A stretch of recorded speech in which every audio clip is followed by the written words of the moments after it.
Баршаңызға сәлем. Бүгін сіздермен 5 минутта жасап пешке сала салатын шайға арналған өте оңай дәмді рулет дайындаймыз. Ең алдымен 5 жұмыртқамызға шекерді салып, жақсылап ағартып миксерлеп аламыз. Достар, менің видеоларымды жоғалтып алмас үшін подписка батырмасын басып, каналыма тіркеліп қойды ұмытпаңыздар.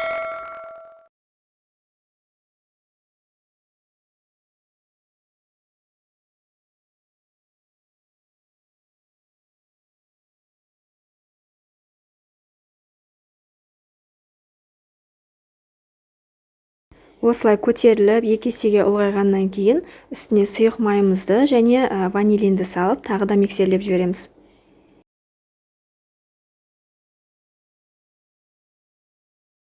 Енді үстіне електен өткізілген ұнымызды саламыз.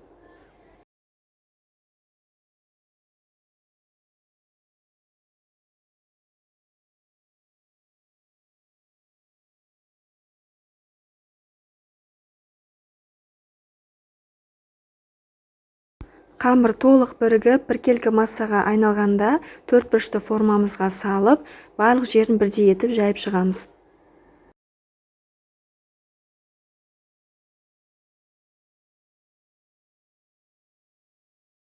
Қамырымызды 160-180 градуста пешімізді қыздырып алып, 10-15 минуттай қызарғанша пісіріп аламыз.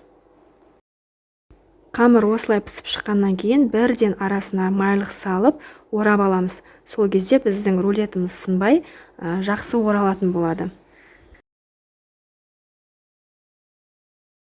Енді арасына жағатын салмамызды дайындаймыз. Бізге 3 ас қасық вареный сгущенка және 2 ас қасық қаймақ қажет. Мұны осылай араластырып, енді рулетіміздің арасына жағып шығамыз. Содан соң 2 сағатқа тоңазытқышқа қалдырамыз. Мұны осылай вареный сгущенканың көмегімен бетін әсемдей салдым. Осымен біздің рулетіміз дайын. Шайға өте дәмді, керемет кетеді. Жасап көріңіздер, ас болсын.